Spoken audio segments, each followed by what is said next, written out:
Good morning विद्यार्थियों। BA first year के तमाम विद्यार्थियों का स्वागत है इस नए शैक्षणिक सत्र में।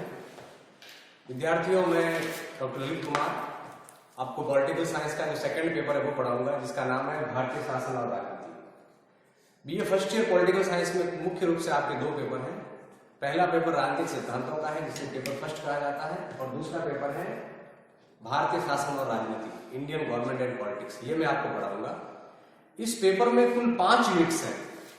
जो आपका नया शैक्षणिक सत्र है 2020-21, इसके हिसाब से इसमें 5 यूनिट्स हैं।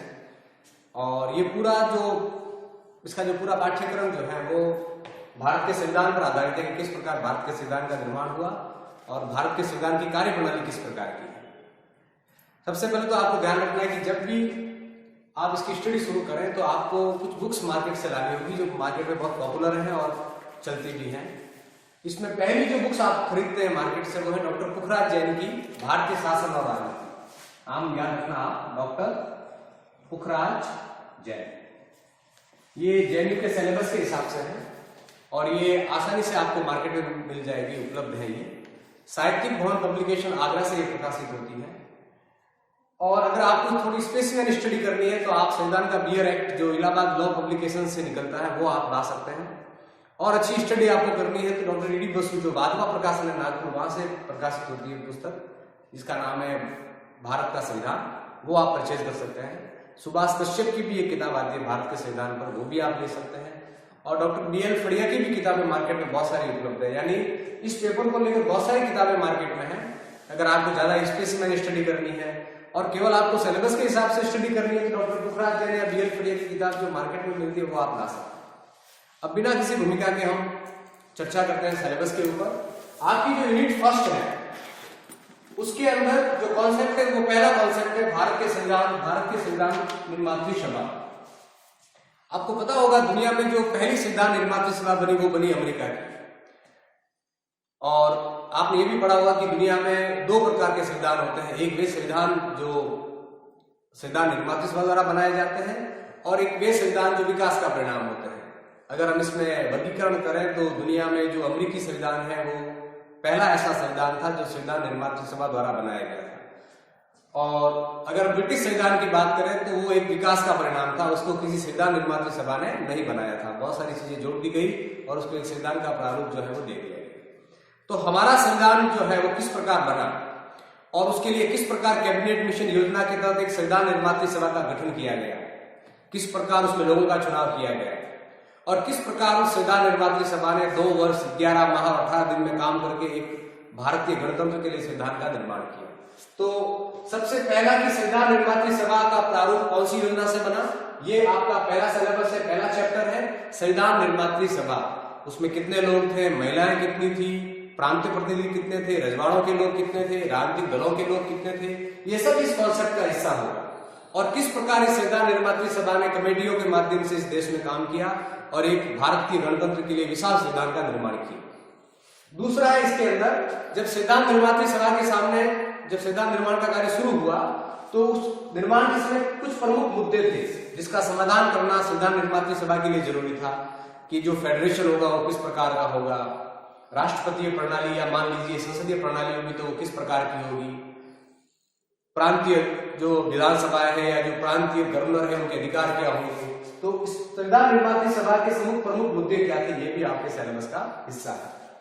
दूसरा है इसके अंदर उस संविधान निर्मात्री सभा का दृष्टिकोण क्या था, उसके अंदर समाजवादी मूल्यों को लेकर क्या दृष्टिकोण था, उदारवादी मूल्यों को लेकर क्या दृष्टिकोण था, आम जनता को लेकर, शासन की कार्यप्रणाली को लेकर क्या दृष्टिकोण था।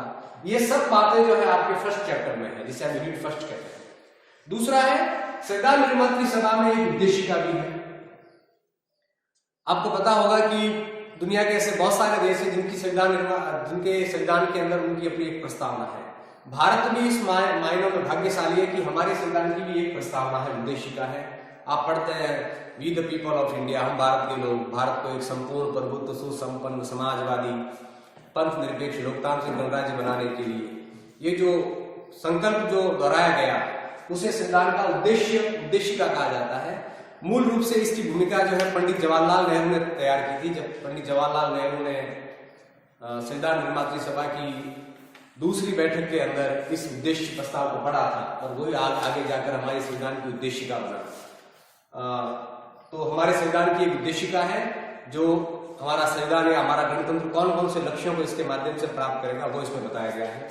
तो उद्देशिका की विशेषताएं क्या क्या है, क्या ये न्यायालय द्वारा इसका निर्वचन किया जा सकता है या नहीं किया जा सकता है, इसमें जो लक्ष्य दिए गए वो कितने हमने प्राप्त किए हैं, इसकी मूल बातें क्या है, सॉवरेंटी जो संप्रभुता है उसका निवास किसमें, ये सब बातें जो है हमारे संविधान की उद्देशिका हमें बताती है। दूसरा, भारतीय संविधान की प्रमुख विशेषताएं क्या क्या है। ये सामान्य कॉन्सेप्ट है कि जब संविधान बना तो कौन कौन सी बातें हमारे सामने आई। जैसे ये भारतीय संविधान की पहली विशेषता तो ये है कि ये लोकप्रिय संप्रभुता पर आधारित संविधान है। दूसरा, ये संविधान निर्मात्री सभा द्वारा बनाया गया संविधान है। तीसरा, ये संसदीय प्रणाली पर आधारित है। चौथा, ये धर्मनिरपेक्ष है, मौलिक अधिकारों की व्यवस्था है, इसमें directive principle of state policy की व्यवस्था है। तो ऐसी बहुत सारी 15-16 विशेषताएं हैं जो भारतीय संविधान की विशेषता है, वो आपको पढ़नी है।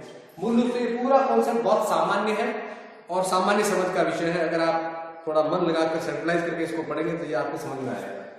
तो एक कॉन्सेप्ट इसमें ये हो गया उद्देशिका, और एक कॉन्सेप्ट हो गया भारतीय संविधान की प्रमुख विशेषताएं क्या क्या है। वैसे दुनिया के तमाम जो संविधान है उनकी अपनी कुछ मौलिक विशेषताएं होती है, वैसे हमारे संविधान की भी अपनी कुछ मौलिक विशेषताएं हैं। अगला है संविधान के अंदर मौलिक अधिकार। मौलिक अधिकार हमेशा उदारवादी प्रकृति के होते हैं, क्योंकि जिन देशों में लिबरलिज्म होगा, उदारवाद होगा, वहां फंडामेंटल राइट्स होंगे।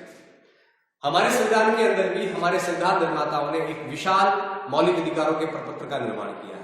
आप ये मानिए कि आर्टिकल 12 से लगाकर आर्टिकल 35 तक केवल मौलिक अधिकारों का ही प्रबंध हमारे संविधान में किया गया है। और सबसे बड़ी बात यह है कि ये मौलिक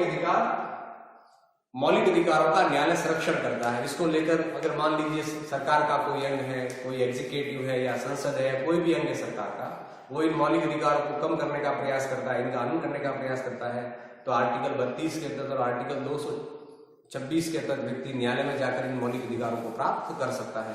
तो हम दुनिया में मौलिक अधिकारों को लेकर भी एक सफल देश रहे हैं, क्योंकि दुनिया में कुछ देश ही ऐसे हैं, खास करके जो उदारवादी देश है, वो अपने नागरिकों को मौलिक अधिकार देते हैं, और हमने भी अपने नागरिकों को मौलिक अधिकार दिया है। और बुनियादी बात यह कि हमने मौलिक अधिकारों की गारंटी दी है। मौलिक अधिकारों का ये प्रपत्र जो है वो हमारे अमेरिकी मौलिक अधिकारों के प्रपत्र के समान ही है।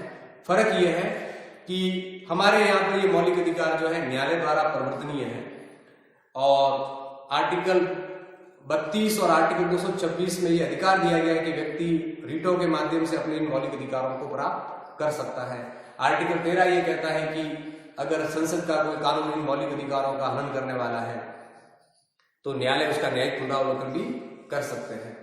और हमारे देश